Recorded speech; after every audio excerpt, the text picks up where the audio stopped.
ማስሩ ወሰዱሱ ለየካቲት በዛቲ ዕለት አይረፍ። ቅዱስ ኤፍሬም መታሰቢያው ነው። በረከቱ ጋራት ነው። በዚችም ዕለት የጴጥሮስና የሶፊያ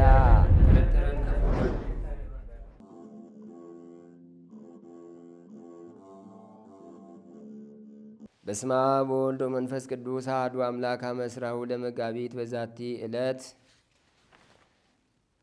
አይረፈ አብ ክቡር አባ ሚካኤል ሊቀ ጳጳሳት ዘእስክንድርያ።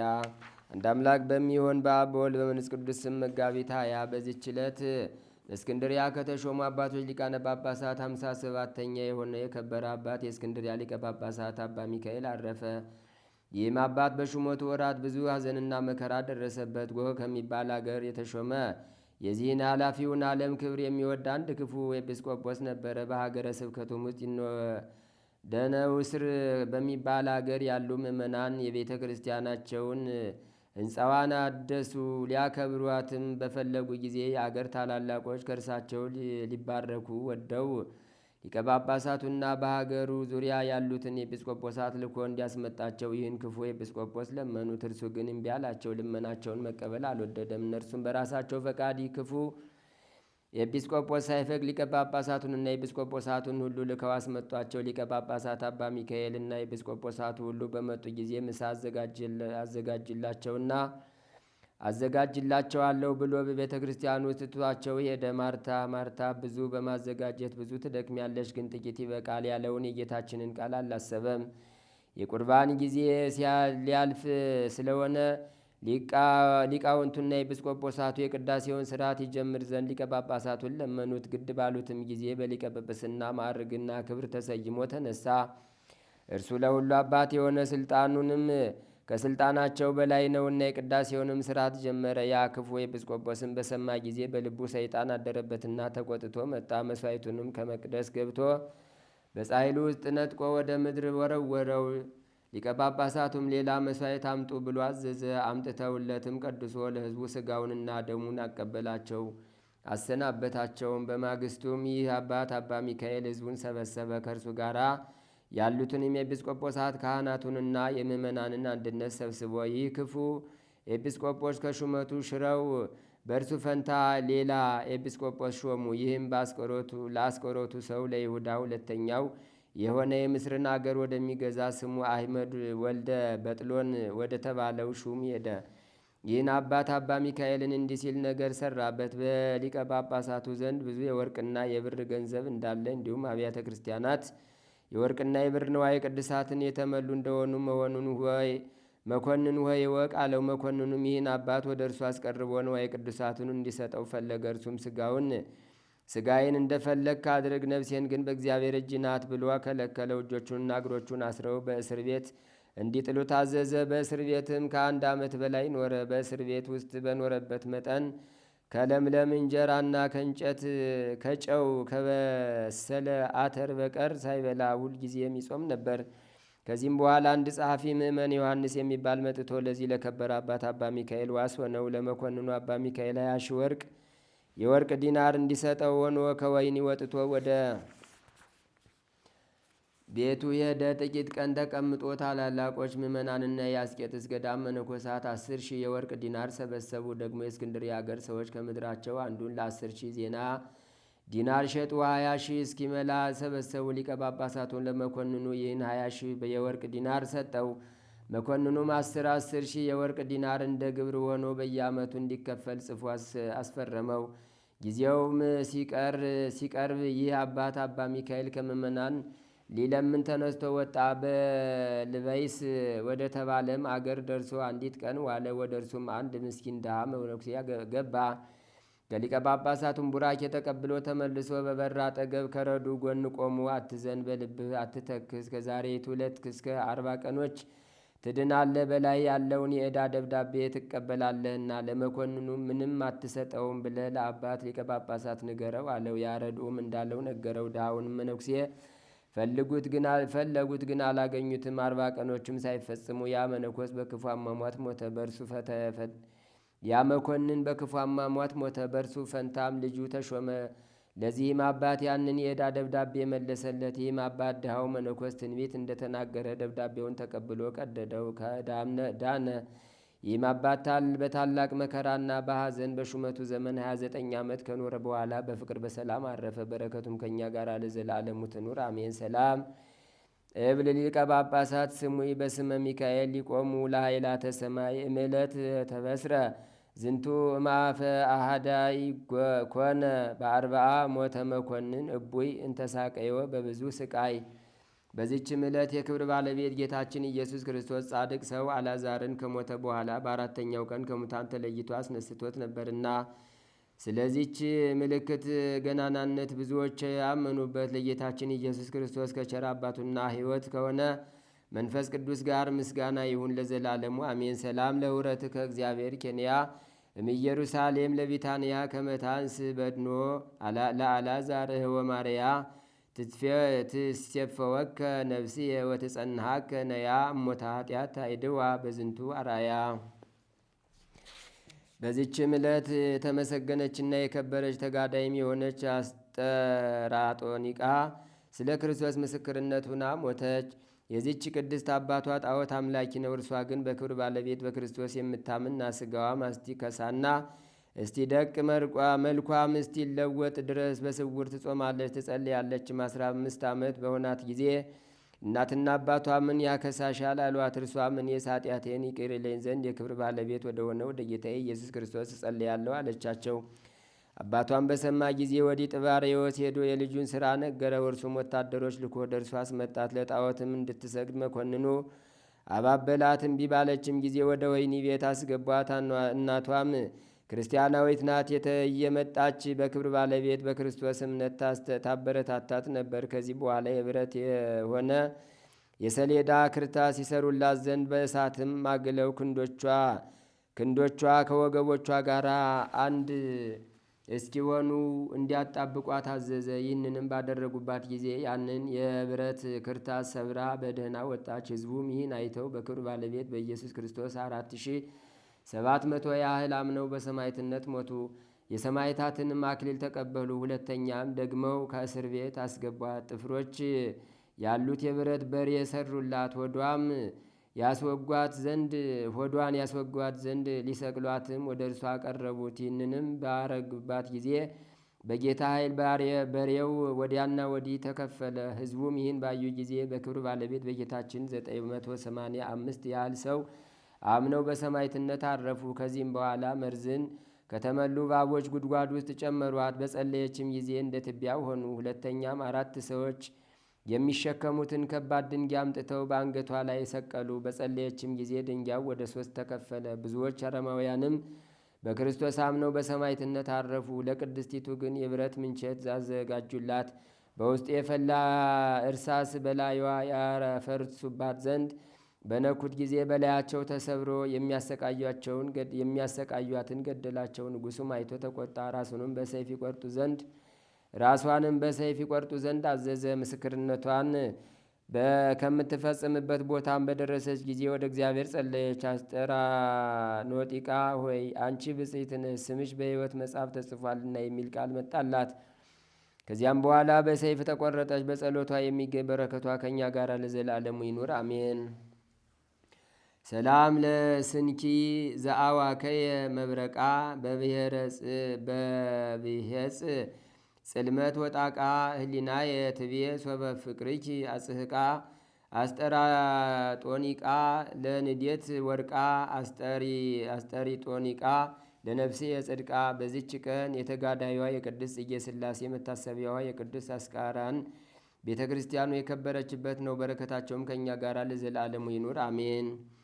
ሰላም ለከ በቃለ ማሕሌ ዘድርሳን ቅዱስ አስቃራን በጉባኤ ካህናት ወሕዝብ ወመሃልይ ምእመናን ከመተቀደሰት ዮም በስመ ዚአከ መካን ይቀድሰኒ እምርኩስየ ቅብእከ ሜሮን። አንድ አምላክ በሚሆን በአብ በወልድ በመንፈስ ቅዱስ ስም መጋቢት 21 በዚች ቀን አምላክን ለወለደች ለቅድስት ድንግል ማርያም እመቤታችን ማርያም የበዓሏ መታሰቢያ ነው። ጸሎቷና በረከቷ የተወዳጅ ልጇ ቸርነትም ከእኛ ጋር ለዘላለሙ ይኑር አሜን። በዚችም ዕለት የክብር ባለቤት ጌታችን ኢየሱስ ክርስቶስ ከሙታን ተለይቶ ወደ አስነሳው ወደ አልዓዛር ቤት ከደቀ መዛሙርቱ ጋር ሄደ። በዚችም ቀን አልዓዛርን ሊገሉት የካህናት አለቆች ተማከሩ። በዚችም ቀን ደግሞ የከበሩ ሰማዕታት የቴዎድሮስና የጢሞቴዎስ መታሰቢያቸው ነው። በረከታቸውም ከእኛ ጋር ለዘላለሙ ትኑር አሜን። ዛቅረብኩማ ኢሌታ ዘኪርያ ይላፈም ለተጸምዱ ከዘልፈ ለላ አነብብ ተወከብ ዘንዴቴ መጽሐፈን ተረሳይ ከግዚኦ ጸዲቀ መበለቱ ኩፈም ላቡላን ዘተርፈ ነቢያት ቅዱሳን ሐዋርያት ሰባኪያን ሰማዕታት ወጻድቃን ወመላእክት ትጉሃን ደናግላ ዲዩ መነኮሳት ሄራን ባረኩ ባረኩ ጉባኤ ዛቲ መካን እስከ አረጋዊ ሊቅ ወንዑስ ሕፃን ለዘጻፎ በክርታስ ወለዛ ጻፎን ዘይደርስ ወለዛ አንበቦ ለተተርጎመ በልሳን አዲስ ወለዘ ሰማ ቃሎ በዝነ መንፈስ በጸሎተሙ ማርያም አራቂተ ኩሉም ባይስ ህቡረ መሐረነ ኢየሱስ ክርስቶስ ተአምሪሃ ለእግዝእትነ ቅድስት ድንግል በክሌ ማርያም ወላዲተ አምላክ ጸሎታ ወበረከታ ወምህረተ ፍቁር ወልዳ ያሉ ምስለ ኩልነ ህዝበ ክርስቲያን ለዓለም ዓለም አሜን። ልመናዋ ክብሯ ለዘላለም በእኛ ላይ ጸንቶ ይኑርና አምላክን የወለደች በድንጋሌ ስጋ በድንጋሌ ነፍስ ጸናች ክብርት እመቤታችን ያደረገችው ተአምር ይህ ነው። ብዙ ሴቶች ከእመቤታችን ጋር ነበሩና ውሃ ሊጠጣ ወደ እርሷ የተጠማ ውሻ ወደ እሳቸው በመጣ ጊዜ እኒያ ሴቶች አባረሩት። አምላክን የወለደች በድንጋሌ ስጋ በድንጋሌ ነፍስ የጸናች ክብርት እመቤታችን ግን ስለተጠማ ወዲያና ወዲህ ሲመላለስ ባየች ጊዜ አደነቀች፣ አለቀሰችለትም። አንቺ ታዝኝለታለሽን? ቅቡ የተባለ ክርስቶስ የሚወለደው ካንቺ ነውን? አሏት። እመቤታችን ግን ይህን ነገር በሰማች ጊዜ በልቧ ውስጥ ፍጹም ደስታ አደረ። ማድጋዋን ይዛ ወደ ሩቅ ሄደችና ጫማዋን አውልቃ በጫማዋ ውሃ ቀድታ ያን የተጠማ ውሃ አጠጣችው። ያን የተጠማ ውሻ አጠጣችው። ከሴቶችም አንዲቱ ማድጋሽ እንሆ አጎደልሽው፣ ሀብሉም ተቆርጧልና ውሃም አታገኝም አለቻት። አምላክን የወለደች በድንጋሌ ስጋ በድንጋሌ ነፍስ የጸናች ክብርት እመቤታችንም ውሃ እስከ እግዚአብሔር ዘንድ ነው እንጂ ከጉድጓድ የሚወጣ አይደለም፣ ይህንንም ውሻ ያጠጣ አምላክ ከላይ ይሰጠዋል ብላ መለሰችላት። ይህን ነገር ከተናገረች በኋላ አካላዊ ቃል ከሰማያት ወርዶ ፍጥረትን ሁሉ ለማዳን በማኅፀኗ አድሮ ያለ ዘር ብእሲ በድንግልና ከእርሷ ተወለደ።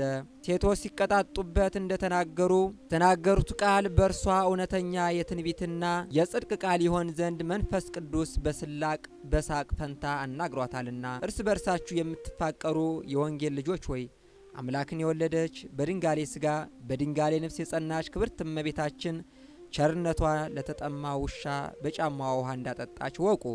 በረዳትነቷ ኃይልና በአማላጅነቷ በሚያምኑ የልጇ የወዳጇ የፈጣሪያችን የመድኃኒታችን የኢየሱስ ክርስቶስ ስጋውን ደሙን ለሚቀበሉባት ምን ያህል ታደርግ ይሆን? ልመናዋ ክብሯ በእኛ ለዘላለም በእውነት ይደርብን ለዘላለሙ አሜን። ነገር ግን ፍሬ እንዲሆንላችሁ በእኔ ኑሩ ብሎ ክርስቶስ አስተማረን። አዎ ፍሬ ንስሐ ለማፍራት በክርስቶስ መኖር ይጠይቃል። ምስጋናችን ፍሬ እንዲያመጣ፣ ጸሎታችን መልስ እንዲያመጣ፣ መስዋዕታችን ጸጋና ክብር፣ ሰላም፣ እረፍት እንዲያመጣ፣ አገልግሎታችን የተወደደና በጎ እንዲሆን በክርስቶስ መኖር ይጠይቃል። ስለዚህ የመጀመሪያው በሃይማኖት መኖር ማለት በክርስቶስ መኖር ነው። ከወይኑ ግንድ አለመነቀል ማለት ነው።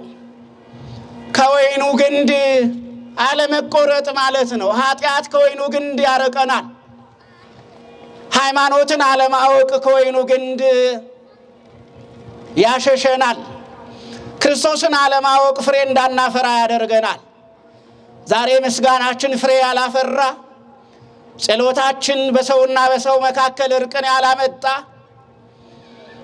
ልመናችንና ምልጃችን አገልግሎታችን ሁሉ በምድር ላይ የለወጠውና የቀየረው ነገር አልታየን ያለ አልኖር ያለ ምክንያቱ ምንድነው ከተባለ በክርስቶስ መኖር ስላቃተን ነው።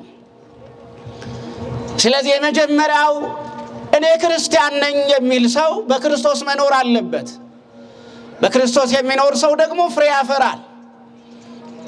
የመልካምነት ፍሬ፣ የይቅርታ ፍሬ፣ የሰላምና የፍቅር ፍሬ፣ የበረከትና የጸጋ ፍሬ፣ የመባረክና የመወደድ ፍሬ፣ የሞገስ ፍሬ ይኖረዋል። ነገር ግን አብዛኞቻችን እኔ ክርስቲያን ነኝ እያልን ብንናገርም በሃይማኖት መኖር ስላልጀመር ስለ ሃይማኖት የምናውቅ እንጂ በሃይማኖት የኖርን ባለመሆናችን ምክንያት ፍሬያችን አይታይም። ሰላማችን ዛሬም የራቀ ነው። ፍቅራችን ዛሬም በጥላቻ የተያዘ ነው። እረፍታችን ዛሬም በጦርነትና በሁካታ የተሞላ ነው። በምድራችን ሰላም የለም። በቤታችን እረፍት የለም። በሕይወታችን ጤና የለም። አካላችን በብዙ ነገር ተይዟል። ሰላማችን ርቆ አልታየን ብሏል። ስለዚህ የመጀመሪያው በሃይማኖት መኖር ማለት በክርስቶስ መኖር ማለት ነው። በክርስቶስ የሚኖር ሰው የይቅርታ ሰው ነው። አምላኩን ክርስቶስን የሚያውቅ ሰው በመስቀል ላይ ሆኖ ምን እንዳለ ያውቃል፣ ይረዳል። ስለዚህ አንደኛው እና የመጀመሪያው በሃይማኖት መኖር ስንል በክርስቶስ መኖር ነው። ክርስቶስን አለማስነቀፍ፣ የምናመልከውን የዘላለም አምላክ ስለኛ በመስቀል ላይ እጆቹን የዘረጋውን ያንን ቅዱስና ንጹሕ ጌታ ሳንወደው የወደደንን እኛ በጥላቻ ወደ መስቀል ስንገፋው እሱ በፍቅር የተቀበለንን ክርስቶስን በማወቅ የምንኖረው ኑሮ በሃይማኖት መኖር ይባላል። ስለዚህ የመጀመሪያውና ቀዳሚው በሃይማኖት ስንኖር በክርስቶስ መኖር ነው። ከዛ ቀጥሎ በሃይማኖት መኖር ምንድነው ካል በእግዚአብሔር ጥላ ማደር ነው። በማን ጥላ ማደር አልኋችሁ? በእግዚአብሔር ጥላ። ብንከፋ የምንጠለልበት፣ ብናዝን የምንጽናናበት፣ ቤተ መቅደሳችን፣ ማደሪያ ቤታችን፣ መደበቂያ ግንባችን፣ ሩጠን የምናመልጥበት ሜዳችን፣ የምንደበቅበት ጓዳና አምባችን እግዚአብሔር ነው።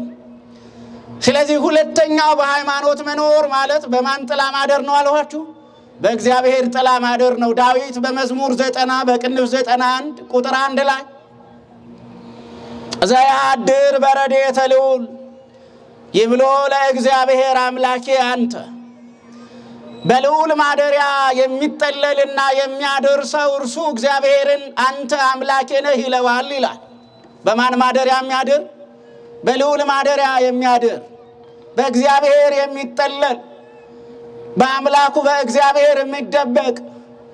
ጌታዬ አንተ ደብቀኝ፣ አምላኬ አንተ መጋረጃ ሆነኝ፣ አባቴ ሆይ አንተ ከአጠገብህ አታርቀኝ፣ ለኃጢአቴና ለበደሌ የይቅርታ መጋረጃ አንተ ነህ፣ ልቤ ለተያዘበት ጥላቻ መድኃኒት የምትሆን ፍቅር አንተ ነህ ብሎ በልዑል እግዚአብሔር መጠለያ ማደሪያ ቤተ መቅደስ በልዑል እግዚአብሔር አጠገብ የሚውል የሚያድር እሱ እግዚአብሔርን አንተ አምላኬ ነህ ይለዋል። አመስግኖት አይጠግብም፣ አምልኮት አያቋርጥም። እየደጋገን አምላኬ ተመስገን፣ ምስጋና እየጨመረ እግዚአብሔር ሆይ ላንተ ይሄን ያቀረብኩት ምስጋና የሚያንስና የሚያጥር ነው እያለ እግዚአብሔርን መጠለያ ያደርገዋል ነው የሚለው። ስለዚህ የተወደዳችሁ ክርስቲያኖች በሃይማኖት መኖር ስንል በእግዚአብሔር መጠለል ማለት ነው፣ ወይም በእግዚአብሔር መጠለያ መኖር ማለት ነው። አዎ እግዚአብሔር መጠለያችን ነው። ማን መጠለያችን ነው? እግዚአብሔር ምናችን ነው? መጠለያችን ነው። እግዚአብሔር መደበቂያ ክፍላችን ነው። አንዳንድ ሰዎች አይታችሁ ከሆነ ብርቱ ሐዘን ሲያጋጥማቸው ሐዘናቸውን ሰው እንዳያይባቸውና እንዳያውቅባቸው ሲፈልጉ ለሐዘናቸው የሚሆን ሰው የሌለበትና ብቻውን የሆነ ቦታ ይፈልጋሉ። እዚያ ሄደው ድምፃቸውን በቀስታ እያወጡ እንባቸውን በጉንጫቸው ላይ እያፈሰሱ ቃል እየተናገሩ ያለቅሳሉ። እናም ከተወሰነ ጊዜ በኋላ ለመጽናናት ይሞክራሉ። ነገር ግን እውነተኛው መጠለያችንና መጽናኛችን ግን እርሱ እግዚአብሔር ነው። ለዚህ ዳዊት በልዑል ማደሪያ የሚያድር አለ። በማን ማደሪያ የሚያድር? በልዑል ማደሪያ የሚያድር። የልዑል እግዚአብሔር ማደሪያው ሰላም ነው። የልዑል እግዚአብሔር መጠለያ ንጹሕ ነው። የልዑል እግዚአብሔር ማደሪያ መጠጊያ ነው። መጠጊያ ነው። የሚቆረቁር ነገር የለም እግዚአብሔር ዘንድ። ስለዚህ በሃይማኖት መኖር ስንል የተወደዳችሁ ክርስቲያኖች በእግዚአብሔር መጠለያ ማደር ማለት ነው።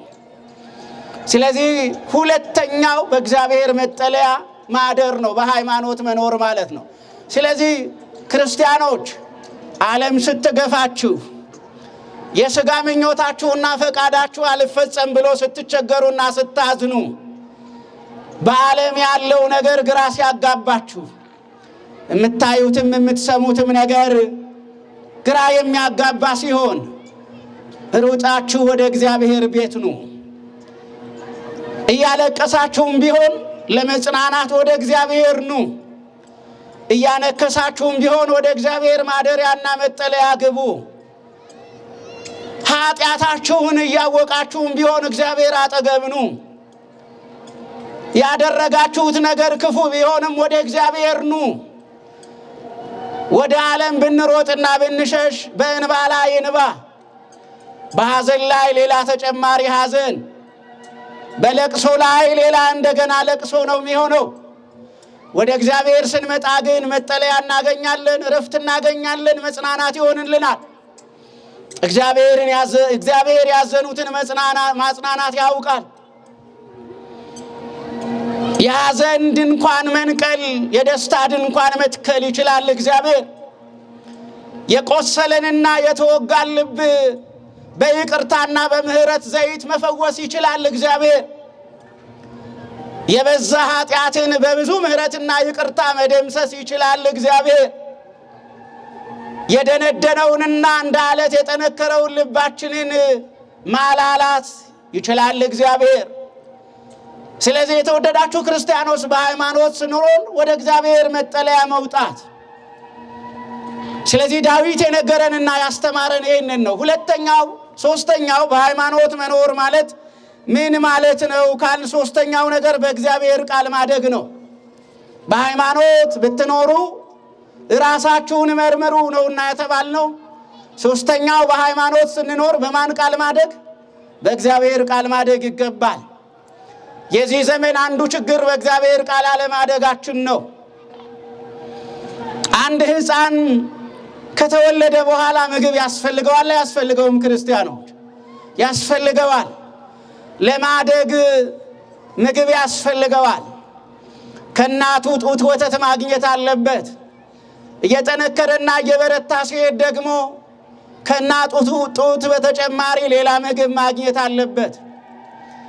ክርስቲያን በሃይማኖት ለመኖር በማን ቃል ማደግ ያስፈልገዋል? በእግዚአብሔር ቃል ማደግ ያስፈልገዋል። እና የዚህ ዘመን አንዱ ችግራችን ይሄ ነው። መንገደኛ ትናንትና ከዘፈንና ከዳንስ ቤት የመጣ ሰው ማርኮ የሚወስደን በእግዚአብሔር ቃል ስላላደግን ነው። አስረሽ ምችው እያለ በየዳንስ ቤቱ እየዞረ ሲያቀነቅን ሲዘፍን የነበረ ሰው ዛሬ በሌላ መንገድ መጥቶ ከቤተ መቅደስ ከመሰዊያው ስር በመስቀሉ ስር ያደገውን በጠዋትና በማታ በነግህ ኪዳንና በሰርክ ኪዳን ያደገውን ወንጌል ተማር ሲባል ወንጌል ከመማር ይልቅ እምቢ እያለ ይሄድ የነበረውን እየማረከ እየወሰደ ያለው በማን ቃል ስላላደግን ነው? በእግዚአብሔር ቃል ስላላደግን ነው። ጉባኤ ይዘጋጃል እኮ ጉባኤ ይዘጋጃል። እኛ ግን በእግዚአብሔር ቃል አላደግንም። በእግዚአብሔር ቃል ለማደግ የእግዚአብሔርን ቃል መመገብ ያስፈልጋል። የሕይወት እንጀራችን የእግዚአብሔር ቃል ነው። የሰላም እንጀራችን የእግዚአብሔር ቃል ነው። ስጋችንም ነፍሳችንም በልተውት የማይታመሙበት ለስጋም ለነፍስም ጤና የሚሆነው የማን ቃል ነው? የእግዚአብሔር ቃል ነው። ለስጋ የተወደደ ብለን የበላነው ምግብ እኮ ለስጋ ጤና ከመሆኑ በተጨማሪ ህመምም ያመጣል። ወደን የበላነው አጣጥመን የበላነው መርጠን የበላነው ውድ ዋጋ የከፈልንበት የስጋ ምግባችንና የስጋ እንጀራችን የስጋ ማዕዳችን እኮ ለጤና ተስማሚ ሳይሆን ቀርቶ ውድ ዋጋ የሚያስከፍል በውድ ሆስፒታል ውስጥ በጤናችን ምክንያት እንድንተኛ የሚያደርግ ጤና የሚያሳጣም ጭምር ነው። ለስጋችንም ለነፍሳችንም በልተነው ጤና የማናጣበት ግን የማን ቃል ነው? የእግዚአብሔር ቃል ነው። ነፍስን ጤና የሚሰጥ ለነፍስ ሰላም የሚሆን ለስጋ ጤና የሚሰጥ ለስጋ ሰላም የሚሆነው የእግዚአብሔር ቃል ነው። ስለዚህ በሃይማኖት የምንኖር እኛ ክርስቲያኖች በማን ቃል ማደግ አለብን? በእግዚአብሔር ቃል ማደግ ይገባናል። ዛሬ እኛ አገልጋዮች እንኳን በእግዚአብሔር ቃል አላድግ ብለን በእግዚአብሔር ቃል ማደግ አቅቶን ቆመን ቀርተን መንፈሳዊ ሕይወታችን አልነካ አልለወጥ ብሎ በእግዚአብሔር ቃል እንዳላደጉ እንደ ሕፃናት በዘረኝነት ጭቃ ስንጫወት በጥላቻ ተይዘን መንፈሳዊ መሆን አቅቶን ቤተ ክርስቲያንን ለጠላት አሳልፈን ለመስጠት ተደራዳሪ ሆነን የቤተ ክርስቲያንን ክብር ለመጠበቅ አቅቶን በእግዚአብሔር ቃል ባለማደጋችን ምክንያት ስጋችን ነፍሳችንን ቀድሞ ከፈቃደ ነፍስ ይልቅ ፈቃደ ስጋ በርትቶ ከሕይወተ መንፈስ ይልቅ ለሕይወተ ስጋችን ቅድሚያ ሰጥተን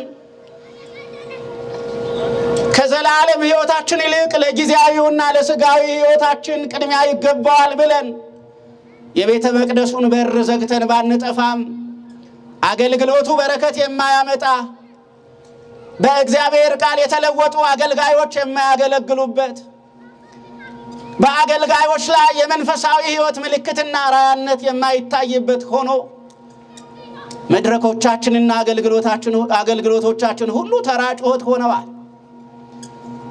ስለዚህ በሃይማኖት የምንኖር ከሆነ በእግዚአብሔር ቃል መኖር በእግዚአብሔር ቃል ማደግ ያስፈልጋል። በእግዚአብሔር ቃል የማናድግ ከሆነ ግን ወገኖቼ እንዳልኋችሁ ነው። መንገደኛ ሁሉ እየወሰደ የማናውቀው አዳራሽ ውስጥ ይከተናል። ከሞተልን ከክርስቶስ ይለየናል። ንጽሕትና ቅድስት ከሆነችው ከኦርቶዶክስ ተዋሕዶ ቤተ ክርስቲያን ያወጣናል። ከእውነተኛዋ የክርስቶስን መስቀል ጉልላቷ ላይ አናቷ ላይ ሰቅላ በዓለም ብትሆኑና ብትኖሩ መከራ እንዳለባችሁ አስቡ እያለች የምትሰብከዋን ቤተ ክርስቲያንን እንድናጣ ያደርገናል።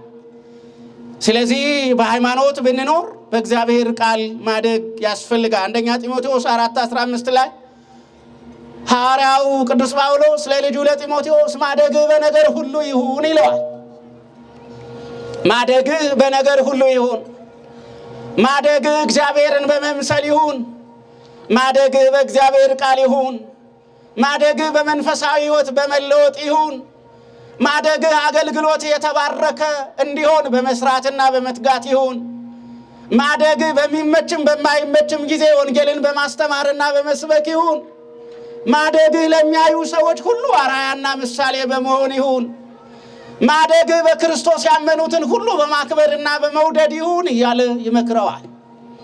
ስለዚህ በሃይማኖት መኖር ማለት በእግዚአብሔር ቃል ማደግ ማለት ነው። በቃሉ እንድናድግ እግዚአብሔር አምላካችን በምህረቱ ይርዳን። ስለዚህ በሃይማኖት የምንኖር ከሆነ በእግዚአብሔር ቃል ማደግ ያስፈልገናል። ሌላው እናነሳዋለን ያልኋችሁ በሃይማኖት መኖር ለምን ይጠቅማል ብለው ሰዎች ሊያነሱ ይችላሉ። ለመሆኑ በሃይማኖት መኖር ለኛ ለምንድን ነው የሚጠቅመን? በሃይማኖት መኖራችን ምን ጥቅም ያመጣልናል ብለው ሰዎች ሊያስቡ ይችላሉ። የመጀመሪያውና ትልቁ ካለን ጊዜ አንጻር በሃይማኖት መኖር የሚጠቅመን ለምንድን ነው ከተባለ ከዘላለም ሞት ለመዳን ወደ ዘላለም ሕይወት ለመግባት የእግዚአብሔርን መንግሥት ለመውረስ ይጠቅመናል። ብንቀበለውም ባንቀበለውም ሰምተን ብንለወጥበትም ባንለወጥበትም ብንወድም ብንጠላ የዘላለም ሞት እንደ ጊዜያዊ የሥጋ ሞት ሁሉ ከሥጋ ሞት በኋላ ይጠብቀናል። ስለዚህ የመጀመሪያው በሃይማኖት የምንኖረው ከዘላለም ሞት ለመዳን ነው። የዘላለም ሞት አለ። ስለዚህ የመጀመሪያው ከዘላለም ሞት ለመዳን በሃይማኖት መኖር ያስፈልጋል። ከዘላለም ሞት ስንድን ደግሞ የዘላለም ሕይወት እንቀበላለን። የዘላለም ሕይወትን ስንቀበል ደግሞ የእግዚአብሔርን መንግሥት የመውረስ ስልጣንና ዕድል እናገኛለን። በእግዚአብሔር አጠገብ እንኖራለን። በሰማይ ለሚሆነውና ለማይቀረው ለሚደረገው መንፈሳዊ ምስጋና ዕድል እናገኛለን። በምድር ላይ ያለውን በሥጋ ያለን ያየነውን ነገር በሙሉ የማናይበት የደስታ የምስጋና ዘመን እናገኛለን። ስለዚህ የመጀመሪያው በሃይማኖት መኖር የሚጠቅመን ለምንድን ነው ከተባለ ከዘላለም ሞት ለመዳን። ከዘላለም ሞት መዳን እንዲሁ ዝም ብለን ስናየው ቃሉ ተራ ይመስላል። ነገር ግን ወገኖቼ በዚህ ምድር ላይ እኛ ፈልገን እንዳልመጣንና በዚህ ምድር ላይ ሕይወት እንዳገኘን ሁሉ በምንኖርበት በዚህ በሥጋ ዓለምና በምድር ላይ ክፉንም ደጉንም እንዳየን ሁሉ ይሄኛው የምንኖርበት የሥጋ ሕይወታችንና ዘመናችን ሲጠናቀቅ ሁለት ዓለማት ይጠብቁናል። ወይ ወደ ዘላለም ሕይወት እንሄዳለን በሃይማኖት ኖረን፣ ወይ በሃይማኖት ሳንኖር ቀርተን ደግሞ ወደ ዘላለም ሞት እንሄዳለን። ስለዚህ በሃይማኖት መኖር የሚጠቅመን ለምንድን ነው ከተባለ ሞኞች ሆነን አይደለም። የዘላለም ሞት አለ። ከዘላለም ሞት ለማምለጥ ሃይማኖታዊ ጥበብ ያስፈልጋል። የዘላለም ሕይወትን ለመውረስ መንፈሳዊ ጸጋ ያስፈልጋል። ስለዚህ ከዘላለም ሞት ለማምለጥ ሃይማኖታዊ ጥንቃቄ ማድረግ ያስፈልገናልና በሃይማኖት የምንኖርበት ዋናው ምክንያት ምንድነው ካል ከዘላለም ሞት ለመዳን ነው። የዘላለምን ሞት የማናይበትን የዘላለምን ሕይወት ለማግኘትና ለመቀበል የምንችልበትን የምድር ላይ የሥጋ ዘመናችንንና መመላለሳችንን እግዚአብሔር በምሕረት ይባርክልን። ስለዚህ የተወደዳችሁ ክርስቲያኖች በሃይማኖት የምንኖረው ሞኝ ስለሆነ አይደለም። ሞኝ ስለሆነ አይደለም፣ ስላልተማርን አይደለም። ከዘላለም ሞት ለመዳን የዘላለም ሕይወትን ለመውረስ ወይም ለማግኘት ስንል ነው። ስለዚህ አንደኛው በሃይማኖት የምንኖረው ለዚህ ነው። ሁለተኛው በሃይማኖት የምንኖረው ለምንድን ነው ካል ከመከራ ለመጠበቅ ነው። በሃይማኖት ስንኖር ማን ጠባቂያችን ይሆናል? እግዚአብሔር ጠባቂያችን ይሆናል። ከመከራ የሚጠብቀን ማን ይሆናል? ቸር እረኛ ማን ይሆንልናል? እግዚአብሔር ከመከራ የሚጠብቀን አምላክ ነው። ስለዚህ እግዚአብሔር ከመከራ የሚጠብቀን አምላክ ይሆናል። እናም በሃይማኖት የምንኖርበት ዋናው ምክንያት ከመከራ ለመጠበቅ ነው። ይህ የምንኖርበት ዓለም እንደምታዩት ነው። ከቅዱሳን ረድኤት በረከት ያሳትፈን። የአባቶቻችን የቅዱሳን በረከታቸው ትርዳን፣ ትጠብቀን።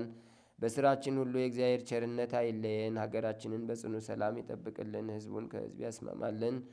በዓለም የተበተኑትን ሕዝበ ክርስቲያን ወገኖቻችን በቸርነት ጠብቅልን። አቡነ ዘበሰማያት ይትቀደስ ስምከ ትምጻእ መንግሥትከ ወይኩን ፈቃድከ በከመ በሰማይ ከማሁ በምድር ሲሳየነ ዘለለ ዕለትነ ሀበነ ዮም ህድግ ለነ አበሳነ ወጌጋየነ ከመ ንሕነኒ ንህድግ ለዘአበሰለነ የታበአነ እግዚኦ ውስተ መንሱት አላ አድኅነነ ወባልሐነም ኩሉ እኩይ እስመ ዚአከ ይእቲ መንግሥት ኃይል ወስብሐት ለዓለመ ዓለም። በሰላመ ቅዱስ ገብርኤል መልአክ ወእግዝእትየ ማርያም ሰላም ለኪ ድንግል በህሊናኪ ወድንግል በሥጋኪ እመ እግዚአብሔር ጸባኦት ሰላም ለኪ ብሩክት አንቲ እምአንስት ወብሩክ ፍሬ ከርስኪ ተፈሥሒ ፍሥሕት ወምልዕተ ጸጋ እግዚአብሔር ምስሌኪ ሰአሊ ወጸልይ ምህረታ በፍቅር ወልድኪ ኢየሱስ ክርስቶስ ከመ ይስራይ ለነ ኃጣውኢነ ተማሂፀነ ብኪ ኦ እግዚእ ኢየሱስ ክርስቶስ ሠራይ ኃጢአት ስራይ ኃጢአትየ ወኃጢአተ ኩሉ ሕዝብ ከማይሰራ ኃጢአት እግዚአብሔር ይፍታ።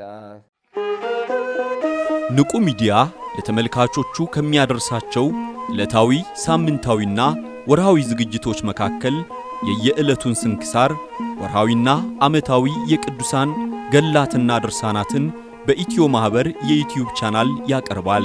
የየዕለቱን ስንክሳር ባሉበት ሆነው በማድመጥ እንዲሁም ወርሃዊና ዓመታዊ የቅዱሳንን ዜና ሕይወታቸውን በማድመጥ ከቅዱሳኑ በረከትና ረድኤት እንዲያገኙ ንቁ ሚዲያ የሁል ጊዜ ምኞቱ ነው። በየዕለቱ የሚለቀቁ ዜና ቅዱሳንን ላይክ፣ ሼርና ሰብስክራይብ በማድረግ አገልግሎቱን ይደግፉ። ንቁ ሚዲያ ርቱ የቤተ ክርስቲያን ልሳን